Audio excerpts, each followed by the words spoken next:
नमस्कार सर्व अध्यापक बंधू भगिनी यांचं या दुसऱ्या आजच्या सेशनमध्ये मी स्वागत करतो.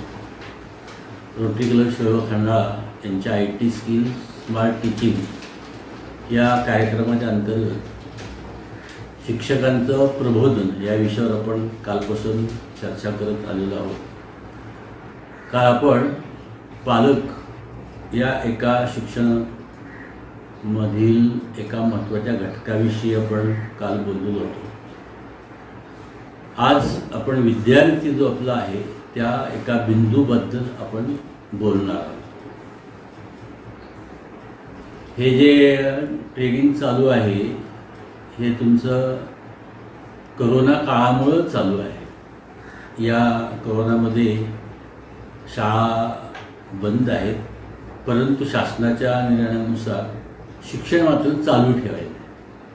आता हे जे शिक्षण चालू ठेवायचे ते ऑनलाईन हा प्रकार आहे आणि ऑनलाईन शिक्षणामध्ये आपण सर्व डिजिटल माध्यमांचा उपयोग करत आहोत आणि त्याद्वारे मुलांशी संपर्क साधण्याचा प्रयत्न करतो, त्यांना अध्यापन देण्याचा प्रयत्न करत आहोत आणि ही अध्ययन अध्यापन प्रक्रिया मुलांची त्यांच्या घरीच व्हावी या दृष्टिकोनातून आपला हा प्रयत्न आहे.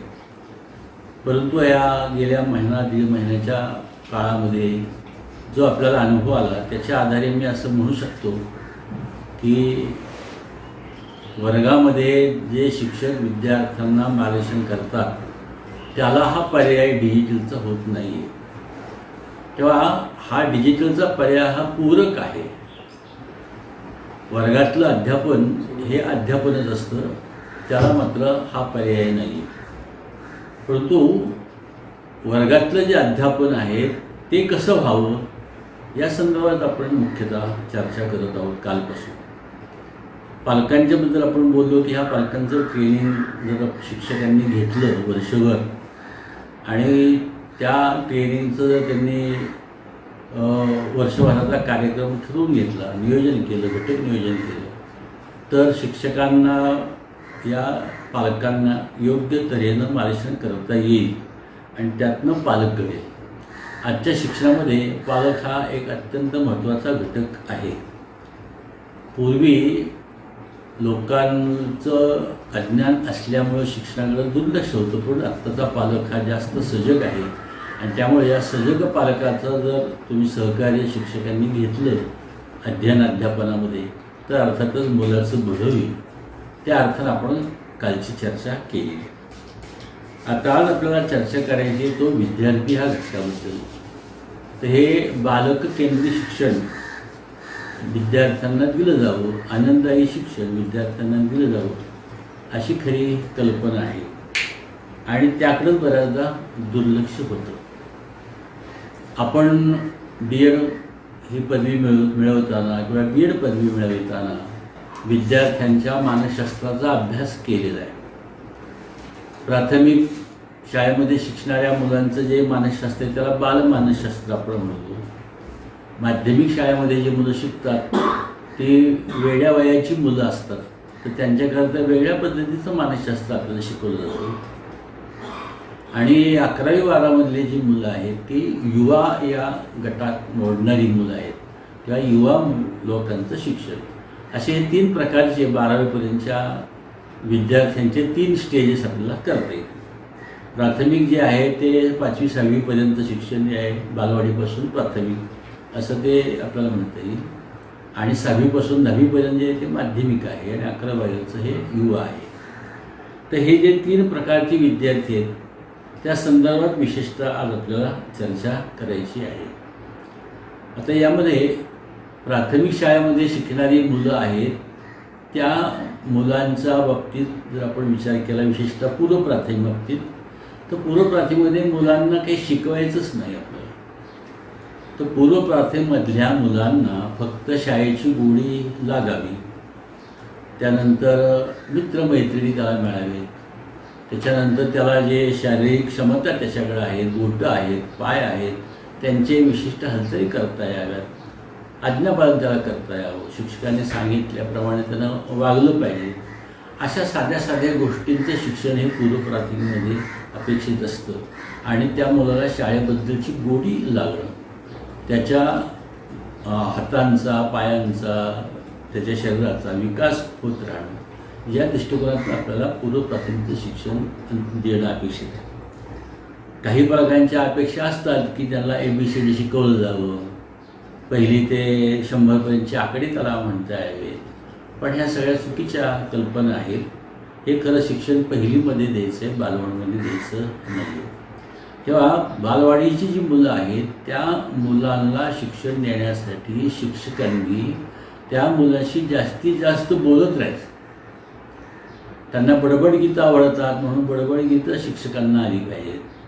त्यांना नाचून गाऊन दाखवलं तर ते जास्त आवडतं म्हणून बालवाडीतल्या मुलांशी अध्यापन करताना शिक्षकसुद्धा तेवढाच मोकळा ढाकळा पाहिजे, त्यालाही नाचता आलं पाहिजे आणि त्याला अभिनय करता आला पाहिजे. अभिनय करता आला, नाचता आलं, बडबड गीतं म्हणता आली तर ती मुलं जास्त अभ्यासात पूर्व प्राथमिकचे रमतात.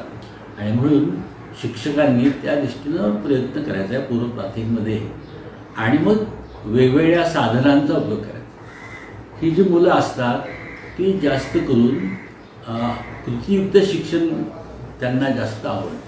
त्यांच्या हातांना काम मिळालं पाहिजे, म्हणजे मातीचं काम म्हणा, कागद काम म्हणा, कातर काम म्हणा, किंवा कागदावर चित्र काढणं म्हणा, किंवा काही तुम्ही वस्तू बनवा आणि तशा बनवायला लावायच्या, अशा गोष्टीमध्ये मुलं जास्त रमतात, म्हणजे कृतीयुक्त शिक्षण.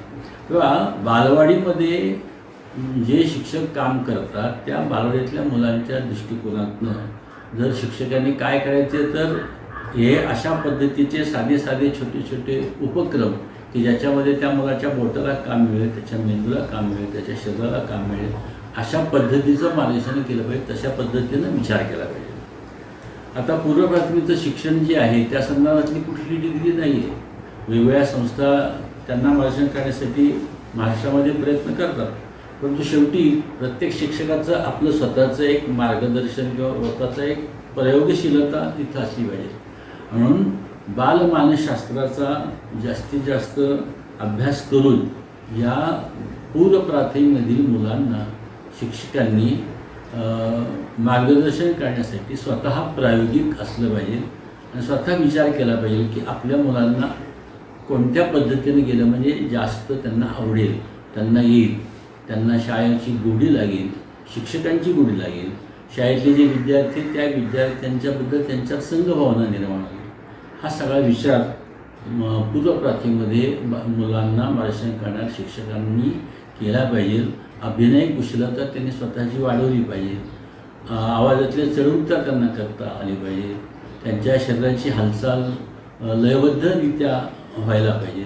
ह्या सगळ्या जरी गोष्टी झाल्या तर बालमानसशास्त्राचा विचार करून हे जे बालशिक्षण आहे पूर्व प्राथमिकचं ते अत्यंत प्रभावी होऊ शकेल. आणि म्हणून हे मार्गदर्शन ऐकणारे, संवाद साधणारे जे शिक्षक आहेत, जे अध्यापक, गुरुबंधू भगिनी आहेत, त्यांनी या दृष्टिकोनातून विचार करावा असं मला वाटतं. त्यानंतर जेव्हा प्राथमिकचा आपण विचार करतो, पहिली ते 6वीपर्यंतची जी मुलं आहेत शिक्षणासाठी, ही जी मुलं खरी ज्यांना आपण असं म्हणू शकतो की मातीचा गोळा आणि तो घडावा तसा घडतो, ह्याचं जे वर्णन आहे ते या मुलांच्या बाबतीत विशेषतः लागू होतं. कारण ह्या वयातली मुलं शिक्षकांनी सांगितलेल्या प्रत्येक गोष्टीचं आज्ञापालन करतात असं नेहमी दिसून येतं. ते जेव्हा त्यांच्या घरी जातात आणि आईवडील जर त्यांचे जास्त शिकलेले असले तरीसुद्धा ते आपल्या शिक्षकांनी काय सांगितले हे त्यांना सांगत असतात की आमच्या मॅडमने हे सांगितलेलं आहे आणि याच पद्धतीनं तुम्ही झालं पाहिजे. याचा अर्थ की या वयातली जी मुलं असतात त्या मुलांच्यावर शिक्षकांचा जास्त प्रभाव असतो आणि म्हणून या वयातली मुलं जसे शिक्षक घडवतील अशा पद्धतीनं घडत असतात. आणि म्हणून या मुलांच्या मानसशास्त्राचा विचार करून प्राथमिक शाळेमध्ये किंवा इयत्ता 6वीपर्यंतच्या शिक्षकांनी प्रयत्न केले पाहिजेत. ते प्रयत्न कुठलेही केले पाहिजेत तर त्यासाठी DEDमध्ये BEdमध्ये जे बालमानसशास्त्राचा तुम्ही अभ्यास केलेला आहे तो पुन्हा एकदा आठवला पाहिजे. त्या मुलांशी कसं वागलं पाहिजे, त्यांना आपण प्रोत्साहन कसं दिलं पाहिजे, त्यांना एखादी गोष्ट चांगली केली तर त्याचं बक्षीस त्याला मिळालं पाहिजे. अशा पद्धतीनं शिक्षकांनी प्रयत्न केले पाहिजे की ज्यामुळं त्या मुलाला प्रोत्साहन मिळेल. आता इथे शिक्षा करायची का हा एक मुद्दा असतो. तर ह्या वयातल्या मुलांना शिक्षेची आवश्यकता नाही आहे, कारण शिक्षा दिल्यानं ही मुलं कोमेजली जाण्याची जास्त शक्यता आहे आणि ही खरं म्हणजे घडणारी मुलं असतात. आणि म्हणून या वयातल्या मुलांना मार्गदर्शन करताना शिक्षकांनी त्यांना प्रोत्साहन देण्याचा मार्ग, बक्षीस देण्याचा मार्ग हा स्वीकारला पाहिजे आणि शिक्षा करण्याचा मार्ग बाजूला ठेवला पाहिजे, म्हणजे ही मुलं या वयातली घडतील असं वाटतं. आता या वयातल्या मुलांच्यामध्ये काय चांगल्या गोष्टी आहेत उपजत याचाही धांडोळा शिक्षकांना घेता आला पाहिजे. काही गोष्टी निसर्गतःच मुलांना मिळालेल्या असतात, ते देवाचं देणं आहे असं आपण त्याला म्हणू शकतो. एखाद्याला गाण्याचं अंग त्याच्या वाडवडिलांच्यापासून आलेलं असू शकतं. तर ही जी त्या मुलामध्ये असलेली गोष्ट आहे, गुण आहे, तो शिक्षकांना शोधता आला पाहिजे. आणि मग माझ्या वर्गातला मुलगा हा या बाबतीत किंवा हा मुलगा या बाबतीत पुढे जाऊ शकतो याचं जर मार्गदर्शन त्यांनी पालकांना केलं तर त्या मुलाला कदाचित त्याच विषयातलं आणखीन जादा मार्गदर्शन पालक करू शकतील आणि त्या मुलाचा विकास त्या दृष्टीनं होऊ शकेल.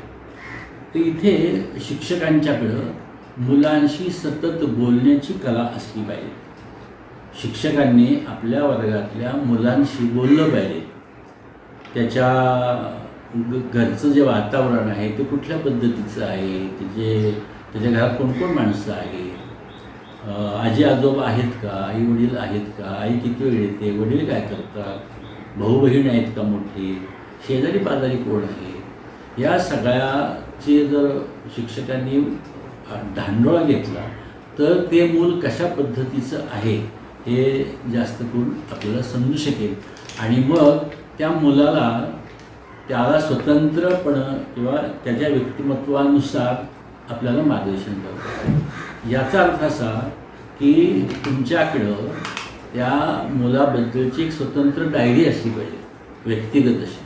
म्हणजे हा मुलगा आणि त्याच्या घरचं वातावरण, ते बॅकग्राऊंड कशा पद्धतीचं आहे याचा जर विचार केला तर तो मुलगा मला पूर्णांशानं समजू शकेल.